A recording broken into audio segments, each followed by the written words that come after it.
Hello friends. मैं Israel Chaudhary. सुना था कि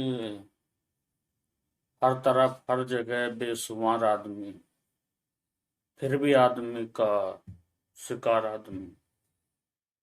जी हाँ, ऐसी एक खबर लेकर मैं आया हूँ। बहुत शर्मसार कर देने वाली घटना है।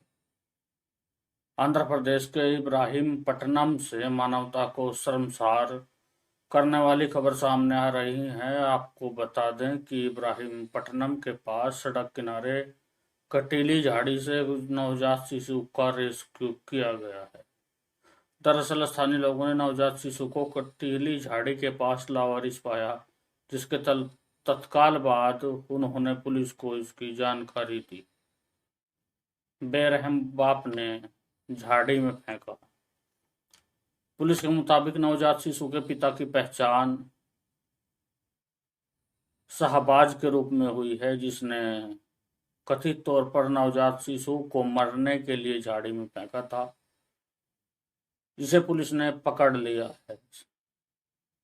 सर्कल इंस्पेक्टर ने बताया कि मोहम्मद शाहबाज पिछले कुछ सालों से हैदराबाद के गुड़ीवाड़ा में दिव्या के साथ रह रहा था, जिसके बाद वो माता पिता बने।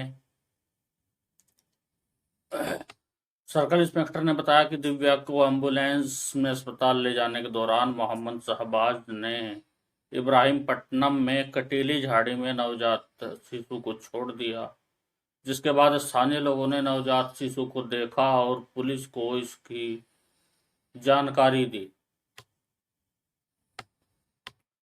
एनजीओ को सौंपा गया नवजात शिशु।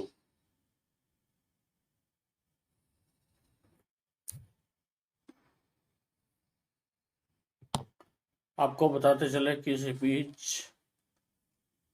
बच्चे की माता की मृत्यु हो चुकी है, जिससे बच्चे को एनजीओ को सौंप दिया गया है।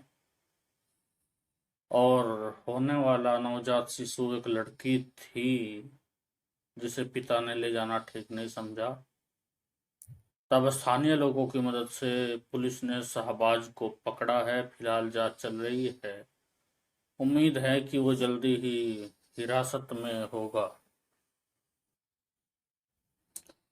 इधर भाजपा बिल्कुल मानवता को एकदम से खत्म करने पर तुली हुई है। भाजपा सांसद प्रज्ञा ठाकुर ने कहा कि हिंदू खतरे में हैं। मुगल काल के दौरान हिंदू खतरे में नहीं थे, कांग्रेस के शासन के दौरान खतरे में नहीं थे, मगर ये अजीब सी राजनीति इन्होंने फैलाई है कि अब इन्हें हिंदू खतरे में नजर आने लगा है। उन्होंने बयान दिया है कि हिंदू कम से कम अगर ज्यादा हथियार नहीं रख सकते तो चाकू तो जरूर रखें, और वो भी तेज करके रखें। मध्य प्रदेश की राजधानी भोपाल से सांसद प्रज्ञा ठाकुर ने हिंदुओं से कम अपने घरों में चाकुओं को तो तेज कर के रखने को कहा। उन्होंने कहा कि ये हिंदुओं के सम्मान की लड़ाई है।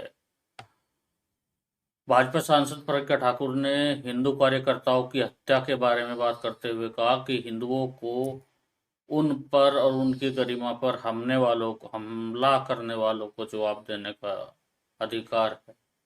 मतलब सांसद प्रज्ञा ठाकुर को कानून पर कोई यकीन नहीं है। वो जिस सरकार में बैठी है उस पर कोई यकीन नहीं है, संविधान पर कोई यकीन नहीं। ये वही प्रज्ञा ठाकुर है जिसको आपने देखा होगा, जिन्होंने सांकेतिक रूप से गांधी जी को गोली मारी थी, और सांकेतिक रूप से खून भी निकला था और मिठाइयां बांटी गई थी। और कहते हैं कि हम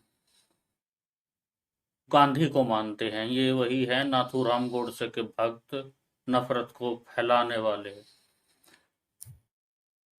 आगे देखें इन्होंने क्या कहा है।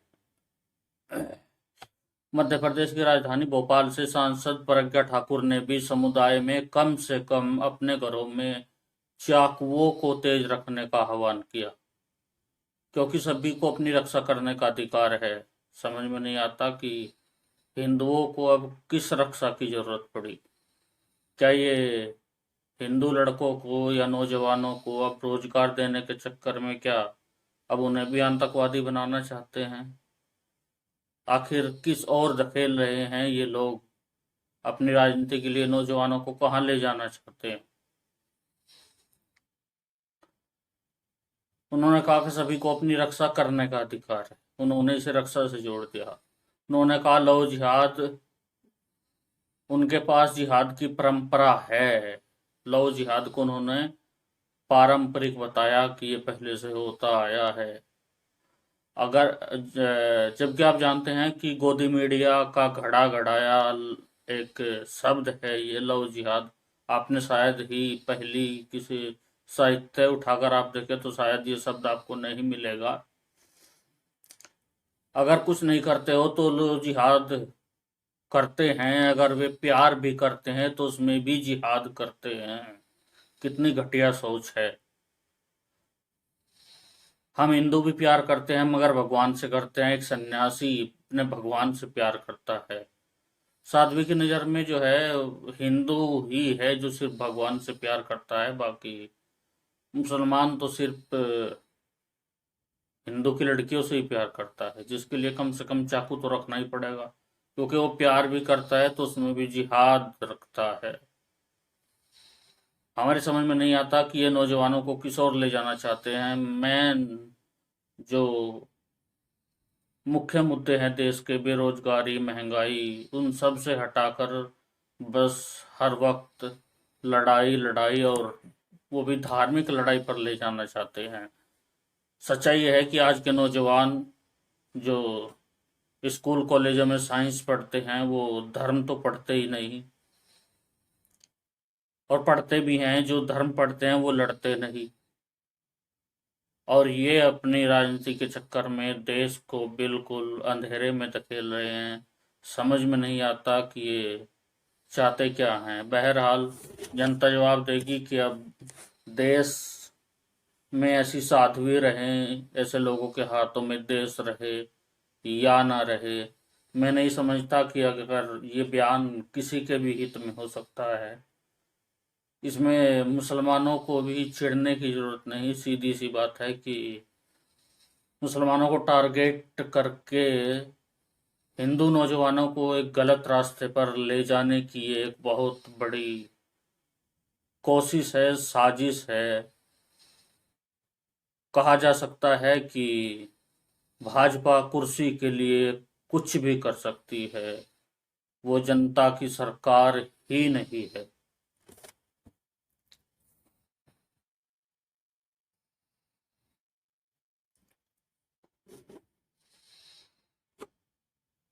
शायरी की दुनिया का शहंशाह मिर्जा गालिब। जी हाँ, शायरी की दुनिया के शहंशाह मिर्जा गालिब का आज 27 दिसंबर को 226वां जन्मदिन है। अपनी बेबाक शायरी के लिए जाने जाने वाले मिर्जा गालिब ने कुछ ऐसे शेर पढ़े जिसे हर उम्र के लोगों की जुबां पर देखा जा सकता है।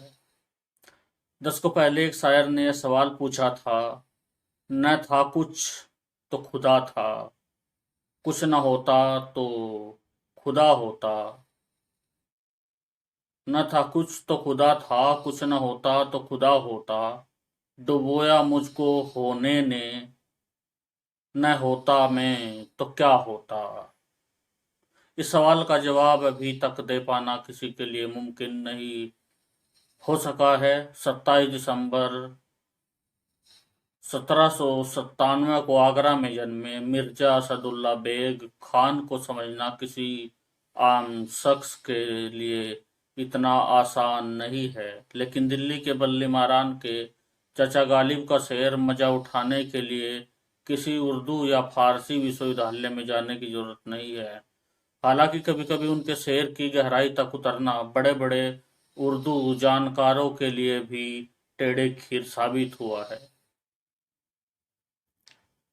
उनका हर शेर किसी सोने की असरपी की तरह चमकता है। आइए आज गालिब के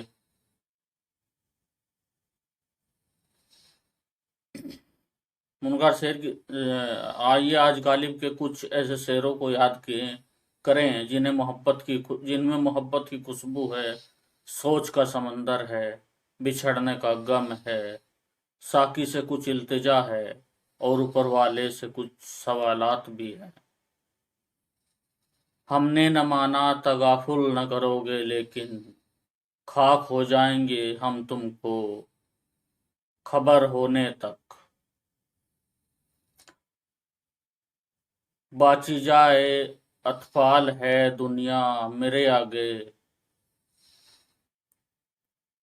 होता है सबो रोज तमाशा मेरे आगे।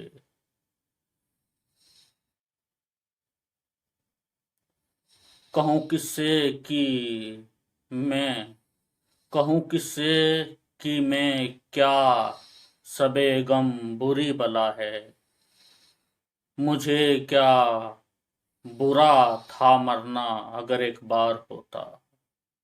कहूँ किससे मैं कि सबे गम बुरी बला है, मुझे क्या बुरा था मरना अगर एक बार मरना होता।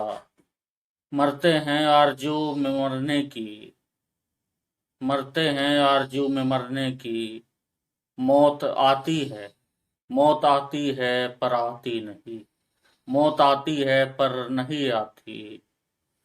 जी ढूंढता है फिर वही फुर्सत के रात दिन, बैठे रहे तसव्वुर जाना किए हुए। होगा कोई ऐसा भी कि गालिब को न जाने, होगा कोई ऐसा भी कि गालिब को न जाने। शायर तो वो अच्छा है पर बदनाम बहुत है, गालिब बुरा न मान जो आइज बुरा कहे, गालिब बुरा न मान जो आइज बुरा कहे। ऐसा भी कोई है कि सब अच्छा कहें जिसे, बनाकर बनाकर फकीरों का हम भेष गालिब, बनाकर फकीरों का हम भेष गालिब, तमाशाए अहले करम देखते हैं। तेरे वादे पर जिए हम तो जाना जान छूट जाना, तेरे वादे पर जिए हम तो जान झूठ जाना, कि खुशी से मर न जाते अगर एतबार होता। निकलना खुल्द से आदम का सुनते आए हैं, लेकिन बहुत बेआबरू होकर तेरे कूचे से हम निकले। मेहरबान होके बुला लो मुझे चाहो जिस वक्त, मैं गया वक्त नहीं हूँ कि भी ना आऊं फिर भी ना आ सकूं। जान तुम पर निसार करता हूँ, मैं जानता हूँ दुआ क्या है। देखिए पाते हैं